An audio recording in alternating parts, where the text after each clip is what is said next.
Hi friends, welcome back my channel. இன்றைக்கி இந்த வீடியோவில் ரொம்பவே டேஸ்டியான கொஞ்சம் டிஃப்ரெண்ட்டான ரெசிபி தாங்க நம்ம ட்ரை பண்ண போகிறோம். ஸோ அதை செய்கிறதுக்கு ஃபஸ்ட்டு நான் ஒரு பிளேட்டில் 3 பனானா நான் எடுத்துக்கிறேன். அதில் அந்த மேலே இருக்க போர்ஷனையும் கீழே இருக்க போர்ஷனையும் நம்ம கட் பண்ணி எடுத்துக்கலாம். கட் பண்ணதுக்கப்புறம் நடுவில் லைட்டாக நீங்கள் கீறி எடுத்துக்கோங்க. இந்த மாதிரி ஒரு பனானா 2 போர்ஷனை நீங்கள் கட் பண்ணி எடுத்துக்கோங்க. ஸோ நான் அதே மாதிரி 3 பனானாஸையும் நான் கட் பண்ணி எடுத்துட்டேன். டோட்டலாக நம்மள்ட்ட இப்போ 6 பீசஸ் இருக்குது. இதுக்கு நீங்கள் உங்கள் வீட்டில் என்ன பனானா கிடைக்குதோ அந்த பனானா கூட யூஸ் பண்ணிக்கலாம். கொஞ்சம் இனிப்பான வாழைப்பழம் நீங்கள் எடுத்துட்டிங்க அப்படின்னா ரொம்பவே டேஸ்ட்டாக இருக்கும் அந்த கேக்கு. இது ரொம்பவே ஹெல்த்தியாக இருக்கும். அதே மாதிரி குழந்தைங்க ரொம்பவே விரும்பி சாப்பிடுவாங்க. ஸோ கண்டிப்பாக நீங்கள் ட்ரை பண்ணி பாருங்கள். இது செய்கிறதுக்கு நம்ம வெளியேருந்து எதுவும் வாங்கணும்னு அவசியம் இல்லை. நம்ம வீட்டில் இருக்க பொருள் வச்சு ஈஸியாகவே நம்ம செஞ்சிடலாம். இப்போ பார்த்திங்க அப்படின்னா நான் அழகாக அந்த தோல் எல்லாமே பீல் பண்ணி வச்சுட்டேன். வச்சதுக்கப்புறம் நான் இன்னொரு பேனில் 10 கிராம் போல் நான் பட்டர் எடுத்துக்கிறேன். பட்டர் எடுத்துகிட்டு இந்த மாதிரி பேனில் நம்ம உருக்கி எடுத்துக்கலாம். உருக்கி எண்ணதுக்கப்புறம் இது கூட நான் 1 டேபிள் ஸ்பூன் போல் நாட்டு சக்கரை நான் யூஸ் பண்ணிக்கிறேன். நீங்கள் இதில் நீங்கள் என்ன வேணாலும் யூஸ் பண்ணலாம். வெல்லம் யூஸ் பண்ணிக்கலாம், இல்லை ஜீனி கூட நீங்கள் யூஸ் பண்ணிக்கலாம். நான் நாட்டு சக்கரை ரொம்ப ஹெல்த்தியாக இருக்குன்றதுக்காக நாட்டு சக்கரையை நான் யூஸ் பண்ணிக்கிறேன். யூஸ் பண்ணதுக்கப்புறம் இது ரெண்டையும் நம்ம கேரமல் பண்ணி எடுத்துக்கலாம்.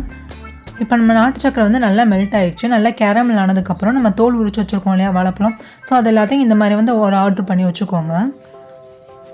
வச்சதுக்கப்புறம் நான் இன்னொரு சைடு இன்னொரு பவுலில் ஒரு முட்டை எடுத்துகிட்டு நல்லா அதை பீட் பண்ணி எடுத்துக்கிறேன். நான் ஒரு முட்டை தான் எடுத்துருக்கேன். ஸோ அதனால் நான் பீட்டர் யூஸ் பண்ணல. ஹேண்ட் விஸ்க் வச்சு நல்லா பீட் பண்ணி எடுத்துக்கிறேன். இந்த மாதிரி நல்லா ஃபோமியாக வந்ததுக்கப்புறம் இது கூட நான் 1/2 கப் அளவுக்கு பவுடர் பண்ண சுகர் நான் ஆட் பண்ணிக்கிறேன். நீங்கள் ஜீனி அப்படியே ஆட் பண்ணிட்டீங்க அப்படின்னா நீங்கள் கேக் செஞ்ச வரப்போ இந்த ஜீனி எல்லாமே கீழே உங்களுக்கு தங்கிடும். ஸோ அதனால் நல்லா பவுடர் பண்ணிட்டு சளிச்சதுக்கப்புறமா யூஸ் பண்ணிக்கோங்க.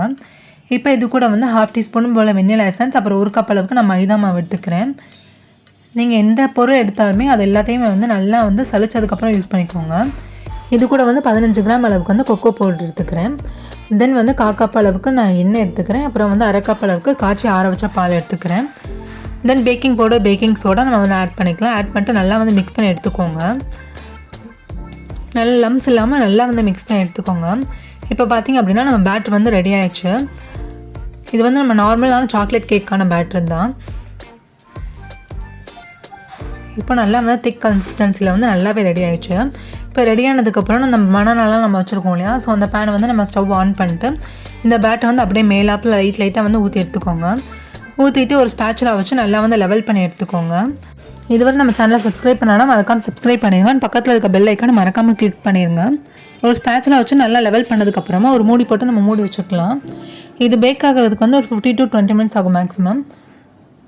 இப்போ பேக் ஆனதும் நம்ம ஒரு பிளேட்டில் மாற்றி எடுத்துக்கலாம். இப்போ பார்த்திங்க அப்படின்னா நல்லா நம்மளுக்கு பேக் ஆகி வந்திருக்கு. பனானா சாக்லேட் கேக் சூப்பராக ரெடியாக இருக்குது. டேஸ்ட் ரொம்பவே சூப்பராக இருந்துச்சு. மேலே பார்த்திங்க அப்படின்னா பார்க்கவே ரொம்ப அழகாக இருந்துச்சு. அந்த பனானா எல்லாமே நல்லா பேக் ஆகி சூப்பராக வந்திருக்கு. ஸோ கண்டிப்பாக இதை ட்ரை பண்ணி பாருங்கள். குழந்தைங்க ரொம்பவே விரும்பி சாப்பிடுவாங்க. ஸோ நெக்ஸ்ட் வீடியோவில் பார்க்கலாம் கைஸ். By stay tuned.